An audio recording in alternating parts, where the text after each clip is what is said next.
தமிழக சட்டப்பேரவை தேர்தல் கூட்டணி குறித்து ஆலோசனை நடத்த மாநில காங்கிரஸ் தலைவர்களுக்கு அக்கட்சியின் மூத்த தலைவர் ராகுல் காந்தி அழைப்பு விடுத்துள்ளார். தமிழகம், கேரளம், புதுச்சேரி உள்ளிட்ட மாநிலங்களின் சட்டப்பேரவைகளுக்கு ஓரிரு மாதங்களில் தேர்தல் அறிவிக்கப்பட உள்ளது. இந்நிலையில் தமிழ்நாட்டில் திமுக, அதிமுக, காங்கிரஸ், பாஜக, தவேக உள்ளிட்ட கட்சிகள் கூட்டணியை இறுதி செய்யும் பணிகளில் தீவிரமாக ஈடுபட்டு வருகின்றன. இதனிடையே தமிழக காங்கிரஸில் ஒரு தரப்பினர் திமுகவுடனும் மற்றொரு தரப்பினர் தவேகவுடனும் கூட்டணி வைக்க வேண்டும் என்று கட்சி தலைமையிடம் வலியுறுத்தி வருகின்றனர். தமிழக அரசை விமர்சித்தும் தவேகவிற்கு ஆதரவாகவும் காங்கிரஸ் தலைவர்கள் சிலர் பதிவிட்டு வருவதால் தமிழக அரசியலில் பரபரப்பு ஏற்பட்டுள்ளது. மேலும் காங்கிரஸ் தரப்பில் ஆட்சி அதிகாரத்தில் பங்கு வேண்டும் என்ற கோரிக்கையும் வைக்கப்பட்டு வருகிறது.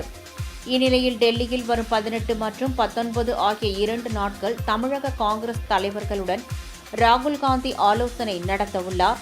இந்த கூட்டத்தில் தமிழக காங்கிரஸ் மூத்த நிர்வாகிகள், நாடாளுமன்ற, சட்டமன்ற உறுப்பினர்கள் பங்கேற்க அழைப்பு விடுக்கப்பட்டுள்ளதாக தகவல் வெளியாகியுள்ளது.